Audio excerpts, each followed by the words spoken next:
penser de l'anthropomorphisme dans les histoires pour enfants? Peut-on leur lire des histoires où les animaux parlent?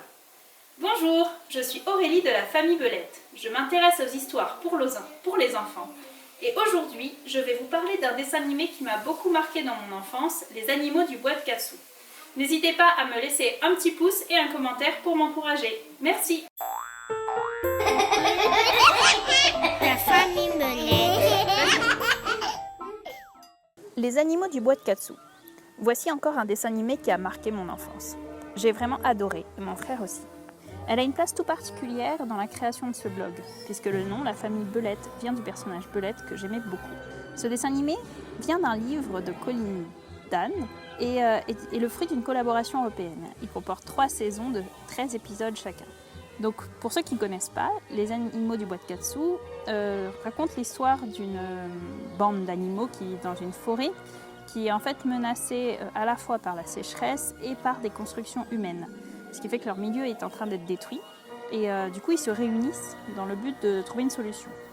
Et finalement, c'est un personnage principal qui va proposer une solution, donc Crapaud. Il va parler d'une réserve naturelle, appelée le parc du Daim Blanc, où il est déjà allé. Et il propose au groupe de les conduire dans cette réserve naturelle.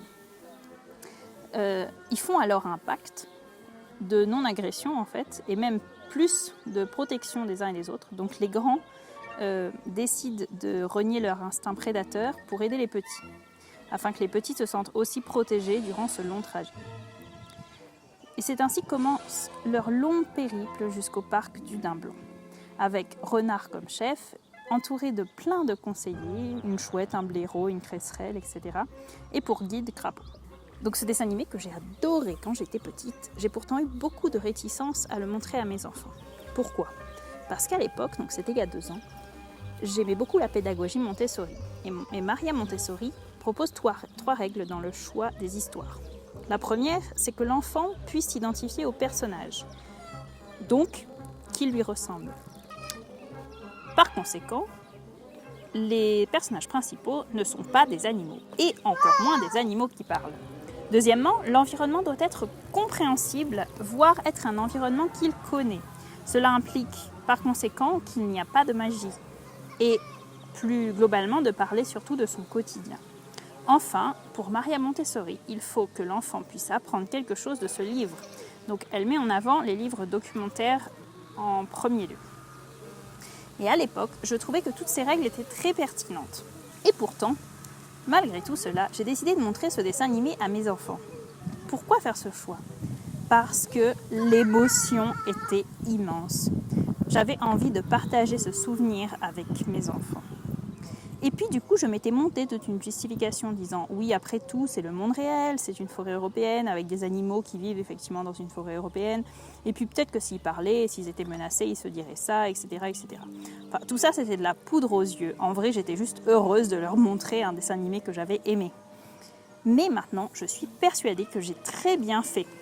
En effet, depuis ces 2 années, j'ai lu énormément sur l'éducation des enfants. Et j'ai découvert des auteurs qui sont très très bons. Par exemple, Charlotte Mason. Je vous ferai peut-être une vidéo entièrement là-dessus d'ailleurs. Charlotte Mason, Sarah Cohn Bryan, qui était conteuse et qui prône justement les histoires avec de la magie, des contes, etc.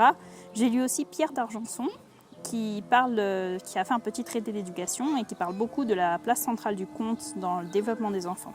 Et puis surtout, au final, maintenant, je trouve que Maria Montessori est presque déshumanisant en donnant vraiment un but à chaque livre. Et encore une fois, ce que moi je mets en avant et ce que Sarah Cohn Bryan, Charlotte Mason et Pierre d'Argenson mettent en avant, c'est le rôle des émotions. C'est comme ça qu'on apprend, c'est comme ça qu'on grandit.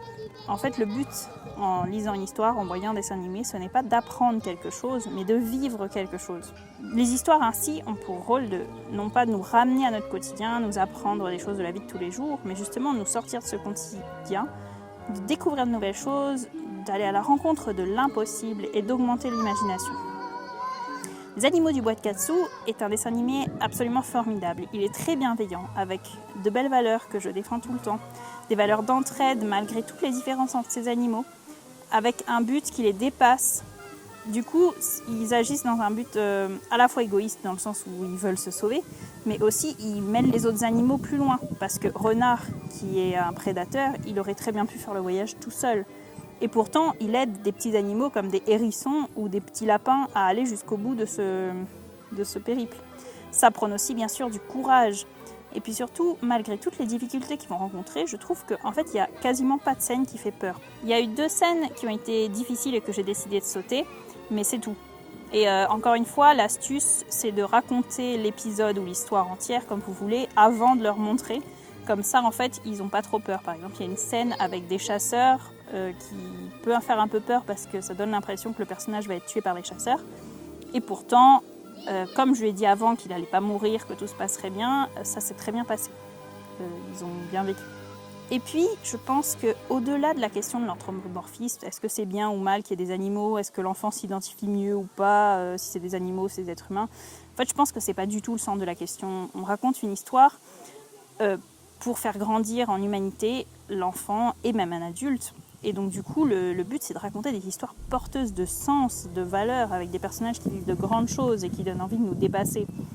Et je pense que si on montre des histoires anthropomorphiques ou des histoires avec des personnages humains qui n'ont pas d'intérêt, dans tous les cas, ça n'apportera rien à l'enfant, ni en apprentissage, ni en empathie. Donc voici une petite liste de dessins animés ou d'histoires que j'aime beaucoup et que j'ai présenté à mes enfants. Par exemple, il y a Ernest et Célestine, donc aussi bien le dessin animé que les livres, avec beaucoup de douceur, aussi bien dans le trait que dans l'histoire elle-même, avec cette belle amitié entre un gros ours et une toute petite souris. Donc ça, c'est assez chouette.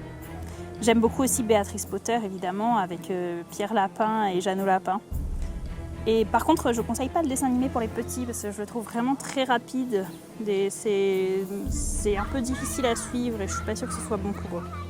Sinon, bien sûr, il y a le Magicien d'Oz et puis Narnia. Alors là, c'est pareil, ça porte de très grandes valeurs et ça peut vraiment élever l'âme des enfants. Je vous renvoie à ma vidéo « Peut-on lire des romans à de jeunes enfants ?»